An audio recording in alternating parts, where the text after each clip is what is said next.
On continue nos lives Facebook pendant le week-end reconstituant en vous présentant l'association Historiae Collegium qui va avoir comme particularité de présenter quelque chose qui est très rare dans le domaine de la reconstitution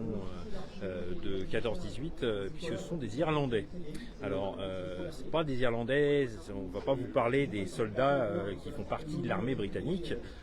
mais plutôt des Irlandais qui sont à la maison parce que quelque chose qui n'est pas du tout connu chez nous, mais très connu en Irlande, c'est bien sûr les guerres d'indépendance et ils ont décidé donc de représenter ces hommes qui se sont battus pour l'indépendance de leur pays pendant que la guerre avait lieu, qui ont été accusés d'être des traîtres pour ça, et on a donc avec nous Jean Côme et William de l'association qui vont vous expliquer tout ça. Alors messieurs, expliquez-nous un peu ce que c'est cette histoire un peu particulière qu'on n'est pas bien ici. L'Irlande, en fait, c'est une longue histoire avec l'Angleterre, et les deux sont liés de toute façon, et en tout cas dans le contexte de la Grande Guerre, c'est un pays, on pourrait dire, qualifié du tiers-monde à ce moment-là, avec peu d'infrastructures, très rural, et qui a toujours eu une sorte de sectarisme entre les protestants et les catholiques déjà. Mais à ce moment-là, c'était quand même encore les Anglais qui dominaient beaucoup. En fait, c'était très centralisé à Dublin. Le surnom du gouvernement, enfin en tout cas de la place du gouvernement britannique à Dublin, c'était le château, pour dire. Et c'est pour ça. Alors après, de longues tractations et de longues préparations au fil des années pour justement avoir plus d'autonomie déjà au sein de l'Empire. Et c'est arrivé, en fait, les organisations indépendantistes sont vraiment dit que bon, maintenant ça suffit, on ne peut plus rester politiquement, il faut qu'on agisse un peu plus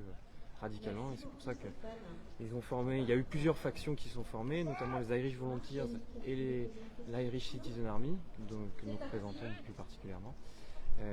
qui ont décidé donc en commun de déclencher une insurrection la semaine de Pâques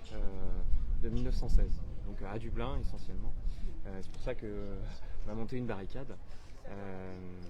Vraiment pour représenter ce début vraiment de l'enclenchement de la révolution irlandaise. William, oui, alors pour parler de la révolution elle-même, donc on est en plein milieu de la Première Guerre mondiale en 1916 et les indépendantistes, on va dire, vont profiter du chaos un petit peu pour l'Angleterre qui doit se battre en Europe pour pouvoir profiter de donner l'indépendance à l'Irlande, pensant que la majorité des soldats étaient en Europe. Mais c'est quand même une bataille, on va dire, au sein des rues de Dublin qui va durer à peu près 5 jours, qui opposera plus ou moins 1300 révolutionnaires contre 10 000 Anglais. Alors évidemment, donc infériorité numérique crasse, j'ai envie de dire, donc ils ne pouvaient pas gagner. Et d'ailleurs, c'est la première fois dans l'histoire de l'Empire britannique qu'ils vont utiliser l'artillerie pour réprimer une révolte, donc pour tirer sur une ville anglaise, entre guillemets, ce qui a provoqué le mécontentement de la population vis-à-vis des révolutionnaires. Alors l'opinion publique va drastiquement changer juste à la fin pendant la répression que les Anglais ont faite suite à la révolte. Notamment, ils ont exécuté la plupart des leaders comme ça sans procès. Et puis aussi, ils vont aller un peu fouiller à droite, à gauche dans toute l'île pour aller retrouver aussi les principaux meneurs. Et ça a complètement retourné l'opinion de la population vis-à-vis de l'Empire britannique, ce qui est une aubaine pour nous qui allons pouvoir avoir de plus en plus d'effectifs au sein de nos différentes associations, si j'ose dire, et ce qui mènera dès les années 20 à notre guerre d'indépendance contre les Anglais, et que nous allons gagner. Et aussi après quand les Anglais vont déclarer forfait, ils proposent une solution simple aux Irlandais, donc un traité qui stipule que le sud de l'île donc ce sera la République d'Irlande, donc composée à grosse majorité de catholiques, tandis que eux se garderont le nord qui est à majorité de protestantes et anglophiles en fait de toute façon.